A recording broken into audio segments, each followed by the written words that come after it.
Welcome to the Software People Stories. I'm Shiv. I'm Chitra, And I'm Gayatri. We bring you interesting, untold stories of people. associated with the creation Or consumption of software-based solutions. You'll hear stories of what worked. and sometimes what didn't, You will also hear very personal experiences. and insights that would trigger your thoughts. And inspire you to do even greater things.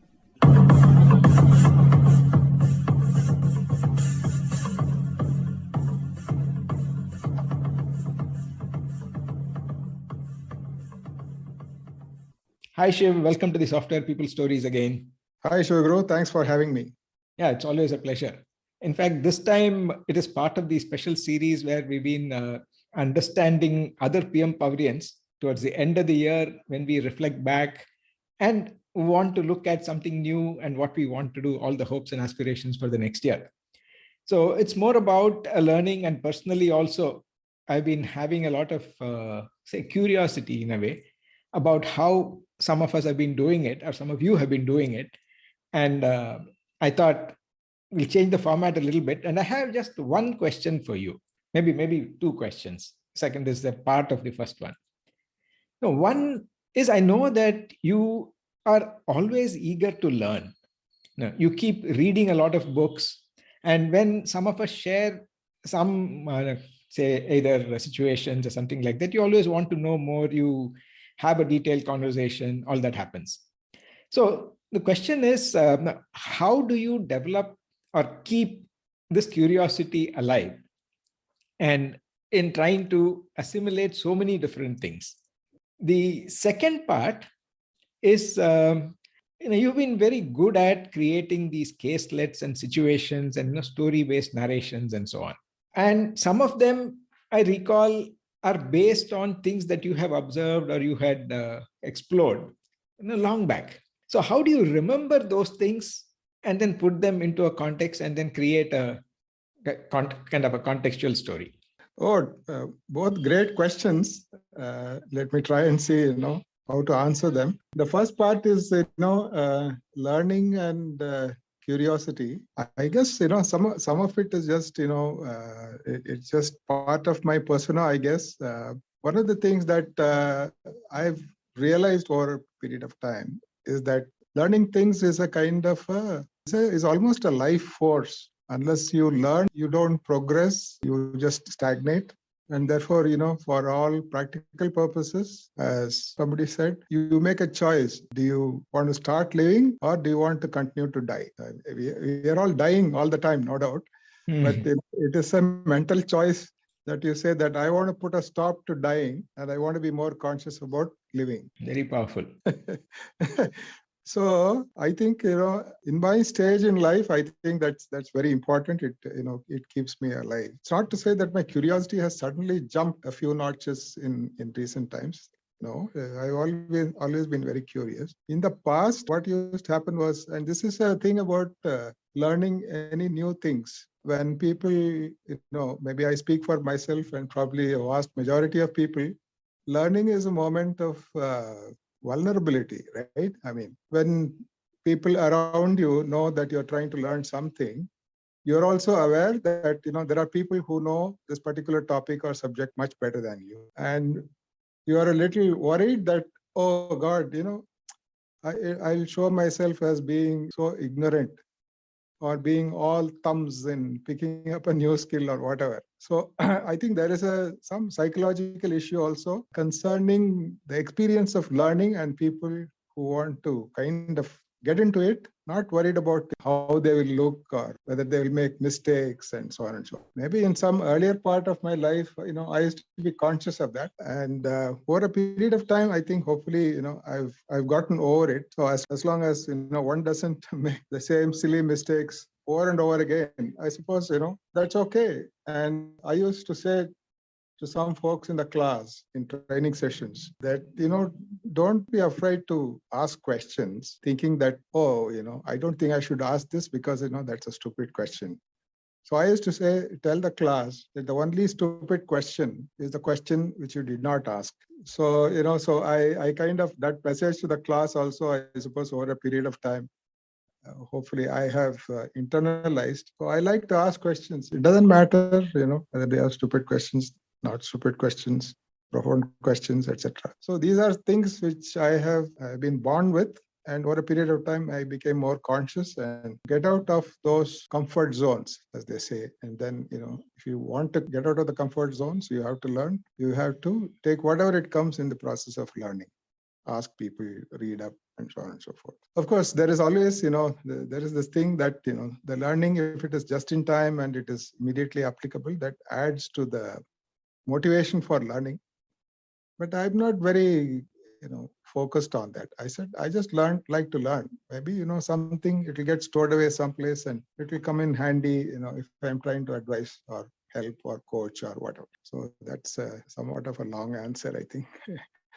I think the second part of the question is, or the second question is about creating learning experiences, because many of these things, as people say, management is just common sense. Project management probably as much of a common sense as it is anything else. So bringing out concepts and so on and so forth, it's a powerful way of learning.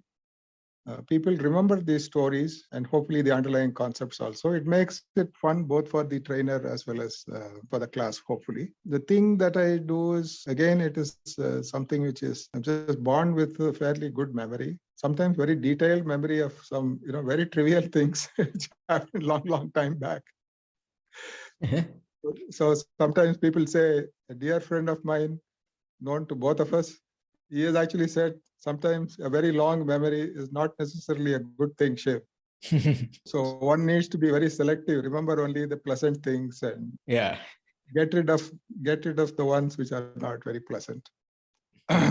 So those kind of things. So when people, and all said and done, when facing a class or a training session or a potential content preparation effort, many of the patterns in project management one has seen, many times in different avatars and in different contexts. So the moment some potential participant, talks about some experiences, some challenges, it's very rare that, one says, oh my God, I never thought of that, or I never experienced that. So one is able to sort of match current pattern and context to something that you have actually experienced before. It's only a question of, how the story is, created, bringing in the current flavor, or at least, removing the dated flavor, and then, conveying it in whatever form, in a class discussion, or sometimes participants analyze the case study and, make a presentation and things like that. So my memory is actually helping me a great deal. And the fact that, these patterns and challenges in project management, they are repetitive in a large measure. Of course, there are some newer challenges, things which are, very heavily data related and things like that. There are new roles, data scientists and, algorithm developers and,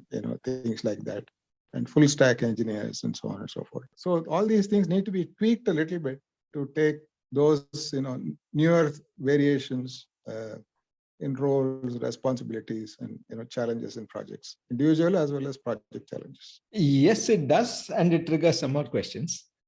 Okay. See, one is, yes, having a good memory is definitely, as you said, the basis for this. But how do you organize whatever gets into memory if you want to find something that is related? Do you have any practices of either writing, drawing, or talking to yourself? I don't know, whatever way. Or is this limited only to the work context, or does it happen in your personal life also? No, I don't think it happens in personal life. It doesn't happen in a very structured fashion. I'm not even conscious of it. Some situation comes up and there is a need. Like for example, there is a training session which is looming ahead. So I'll just be sitting in front of the PC. Sometimes my wife says, oh, you're just looking completely lost. I know that you're thinking of, something which is work related. Mm-hmm.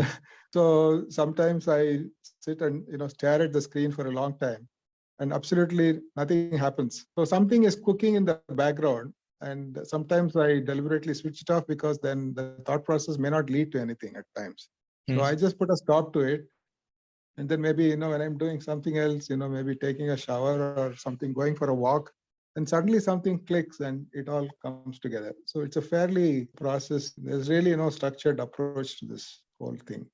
Mm. And of course, the thing is that, a very high degree of interaction is needed with somebody else. I find that I can hardly do this alone. Okay. So what happens is that, once I was developing some story like this, and so the person on the other end was our good friend and colleague Srini. So somehow, we got into a, deadline kind of a situation, and I was actually traveling from Bangalore to Chennai. I had my PC with me. And over the train journey from Bangalore to Chennai, so I had a series of interactions with Srini. So I said, Srini, would the story in its current form, does it convey the messages that you want to convey? Bringing it up, is it close enough? Is it an engaging story, or does it present enough dilemmas for the project manager, and so on and so forth? See, all the principles of creating a good story. So over the course of the train journey, it went through several iterations, and by the time I reached Chennai, it was in pretty good shape. Oh wow! So the anticlimax to this is that I got so involved in this, and suddenly my wife said, "Oh, we've arrived at Chennai, right? Time to get off." And suddenly, I don't know, in a scramble, we got everything unloaded, and we are almost out of the central station. And then I found I had left my laptop back in the train, along with the case study. But fortunately, Srini has the latest copy of the case study. Then because there are a lot of other things in my laptop, so it was a bit of a panic. So my wife and I virtually ran the entire length of the long central platform, got to the carriage, and nobody was there, and no PC. And then somebody said, "No, you go someplace." And anyway, to cut a long story short, we came back to the station, and then, approached some official there, and he said, yeah, somebody has gone to check. He called me and said, there is a laptop there. He is bringing it. Nice. The journey as well as the case study had a happy ending. And a dramatic one too. Absolutely. Yeah. The anxiety associated with losing a phone or your laptop was brought home to me in no uncertain terms. So it needs another person to cook it together. There are two cooks who are needed, and ideally only two cooks. In fact, more than two becomes a crowd in these exercises. So that's in personal life, hardly. Although I like similar storytelling approach when talking to children, when talking to my granddaughter. So sometimes my memory and imagination and enactment, dramatization is very helpful, and she really liked it, and she thought it was grandpa is a pretty good child entertainer. Good. So one specific question about that. I'll tell you why I'm asking that after you answer. So have you had to repeat the same story to your granddaughter? And if, let's say, by popular demand, she wants you to tell the same story again, do you repeat it almost identical? Or are there variations? No, there are variations. I mean, it happens in the formal classroom as well as telling stories to my granddaughter. In training sessions, sometimes I get very bored with my content, and I wish to improvise. Sometimes, planned ahead, or sometimes just, off the cuff, because, otherwise I will put myself to sleep in the class. So, in fact, there are some colleagues of mine, as you well know, they can, deliver the same session ditto and with the same gusto and enthu as if they are delivering it for the first time. I'm not one of those people, right? So I have to improvise and do other things and so on and so forth. So that is one in the formal setting. In telling stories to my granddaughter, I do improvise, and I do try to say things slightly differently and so on and so forth. Sometimes I cut short things and elaborate on something else. But children, being children, they probably some of the books, she knows the story, she remembers the story almost to the letter and to the page. It's an amazing thing she's got. So if I am deviating substantially and leaving out the parts she wants it covered, then she'll say, no, you didn't say that, you missed that. It's kind of a game that we have. So sometimes I will do something and find that, in most cases, she will catch me. She will say, no, that's not correct. Go back to this page and tell me again. Although she knows what is there. So it keeps varying. Every version is different, Shiv Guru, not the same. Okay, good. Because I go through a similar experience with our granddaughter, and many of my stories are made up stories. Even though there may be a book, but then I like to create new situations and things like that. So if she likes something, she'll come back and say, Tata, can you tell me that story again? Okay, but this time it'll probably be different. And suddenly he'll say, no, this is not what you said last time. Or what happened? No, the wolf actually came from the left side or right side, whatever. I might have said something. Then I have to remember what I said. And many times I may not. I said, this is a different wolf or a different story. It's an amazing thing how much of it they have grasped, and their absolute 100% focus or attention span. It's just incredible. Knowing the attention span of the typical classroom participant, or any other adult in a conversation, it's just amazing. How intense their focus is, and they absolutely, totally listen to you 100%. And then they grow up and they lose it. Yeah, in my brief bio, when I say hobbies and interests, I always say learning from children. As to how they learn, their curiosity, and then the way they connect things or extrapolate things and ask questions. So before we close, one question, since you talked about a lot of stories and asking questions and all that, are there any funny incidents? Obviously, it's funny in hindsight, where when you asked a question, either the answer was something that you never expected, that was totally off track or put you off track, or maybe created either an embarrassing situation for the other person, or maybe made the whole thing light. My good memory is now failing me, Shiv Guru. No, there is something relating to communication, which are all funny, and there are several. Off the top of my head, I can only tell you what I remember now. There is this. We often used to make trips to Pune for coaching, training sessions, along with JV, Vasu, and sometimes Vishu also. So I had to kind of do something in an internet center. For some reason, there's some problem with my PC and things like that. I couldn't connect it, and I went to this browsing place, and who's the guy who presumably spoke only Marathi. And I said, can you do this for me? And he said something, in Marathi back. And I said, mere ko Marathi nahi aata hai. Something he said about download, and he replied back saying, "Saab, मैं हिंदी में ही बोल रहा हूँ." So he must have thought, this joker from God knows where, he can't distinguish between Hindi and Marathi. So as a friend of mine once, responded to the story saying that, so you displayed your ignorance in 2 languages. Classroom, I'm sure many have happened. It's just that I can't recall one just like that. Yeah, that was wonderful, Shiv. At least now I have a reassurance that we can learn from kids, keeping the curiosity up and asking questions.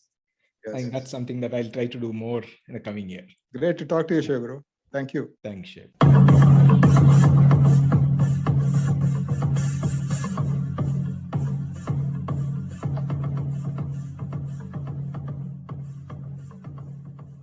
We thank Siddharth for the music and Anita for promoting the Software People stories. If you like this episode, Please subscribe on your favorite podcast client. And spread the word in your network. if you'd like to share your story, Contact us at podcasts@pm-powerconsulting.com.